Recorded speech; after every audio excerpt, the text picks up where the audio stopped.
Hello newbies, this is Suspect Amy and here are 4 steps for choosing and power leveling your primary starter team after you've been playing the game for a few weeks. The type of guides I focus on are oversimplified and targeted at new players. There is so much depth in the game, you can easily make a 1-hour video just about espers. So when I put together like a 6 to 10 minute guide, please know I'm cutting quite a bit of stuff out to help new players get a toe in the door without feeling overwhelmed. I want to say a special thanks to my experienced friends who helped me answer so many questions while I was getting started. Without them, I definitely wouldn't be able to make this guide. Okay, so the reason you need to lock in a carefully chosen primary team is because resources are limited, and you really don't want to spread yourself too thin by trying to level up too many heroes. Invest all of your resources and focus into your primary team to unlock their full power quickly, so you can start to take on more of the game's content. Before we dive into the steps, there are a few things to note when putting together your first primary team. First, if you're new, try to stay away from limited event heroes. Unless you know exactly what you're doing, it's very likely the event will end and you will have a partially leveled hero that can't be increased any further. The steps ahead only really work for heroes in the common pool.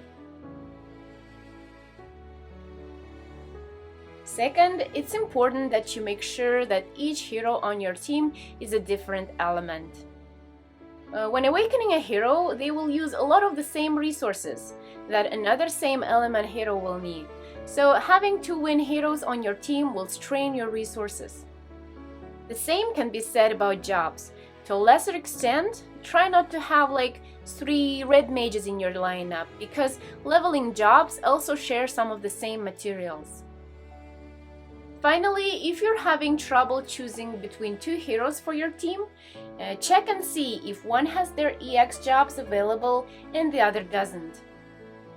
In the future, unlocking a hero to level 120 through EX jobs helps a bit more with late game content. That said, let's get into my 4 steps for choosing and power leveling your primary starter team. Just a warning that the first 2 steps are incredibly obvious, which is why I go through them quickly, but they're necessary to set up the rest of this guide. Step number 1. Put your gift hero on your team. They're level 99 and will be carrying you for a while. They need GP and to build familiarity with their equipment and espers. They should be in every fight. Step number 2. Put Mont on your team. Mont is probably one of the easiest characters to limit break, since his shards appear in the random shop so often and cost gil instead of Visior. You are a bit time limited on his shards, but you can take him all the way to level 120 if you keep at it. He is a very solid tank even late game, so it never hurts to invest in him.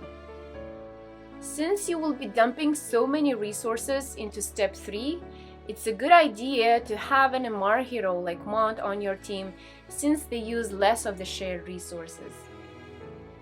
Step number 3. Let's pick your team's final 3 UR heroes.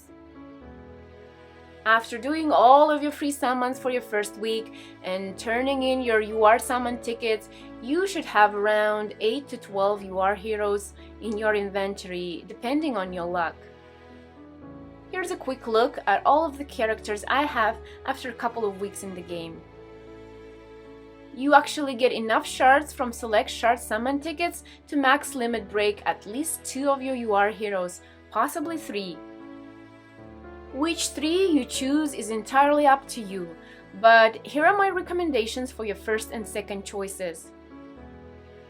If you got really lucky with your summons and have any cost 100 heroes like Gilgamesh or Rune's Turn, I would suggest making one of them your first choice.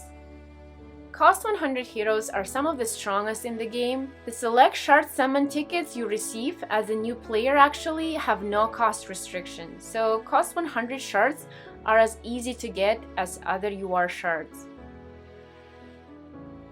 If you are buying or questing for these shards, they cost double, so getting cost 100 shards with your summon tickets is an absolute steal. Next up, I would focus on a UR hero that will make playing the game a bit easier. Farmers like Ildira or Mediana can kill huge groups of monsters in one shot.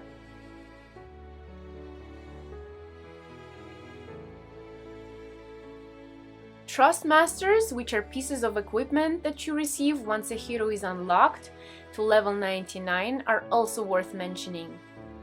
Some Trust Masters like Zizas are critical for you to participate in high-level multiplayer content, so she's always a good choice. Another option is a chainer like Luarta, who has a 4-hit skill that will make those annoying chaining missions a breeze. Luarta is also one of the very few UR heroes who gets a weapon Trust Master, which is amazing for new players since getting decent weapons is the biggest challenge early on. Once your team is finalized, bookmark these 5 heroes in your unit list. They're your primary focus.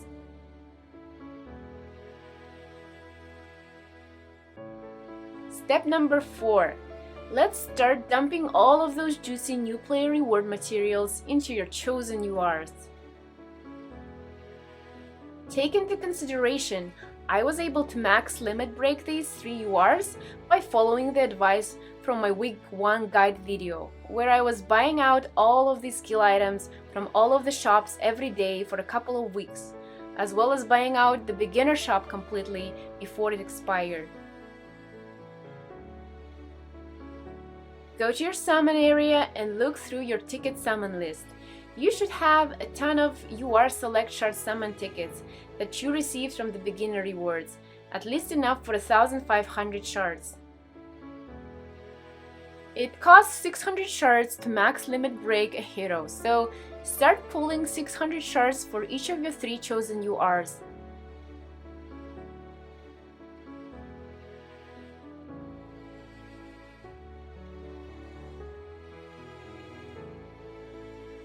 Now go to your units list and max limit break your chosen URs with all of your newly acquired shards. You should have enough rainbow spheres on hand from your beginner rewards to easily do this, and it should unlock your hero's level cap to around 65. Next, tap on the Enhance tab and use all of those beginner reward EXP cubes to level all of these guys up. My general rule of thumb is to always enhance your active team within 5 levels of their cap. This lets me continue to play quests whereas still soaking up experience, but also have them be strong enough to clear content faster. So in this case, you want to level them up to 60 if their cap is 65. At this point, you're well on your way to maxing your team out to level 99, as limit breaking is the most difficult. Focus your farming on awakening materials to uncap them the rest of the way. If you get stuck on awakening materials, check your summon ticket list for any prism or thought tickets you may have received as new player rewards. Remember to use EXP cubes to bring your guys within 5 levels of their cap every time you increase it. The quicker you get to level 99, the quicker your team can participate in more event content. Anyways, thanks for watching my video. I will try to put together a follow-up video about making your heroes stronger from this point. Bye everyone!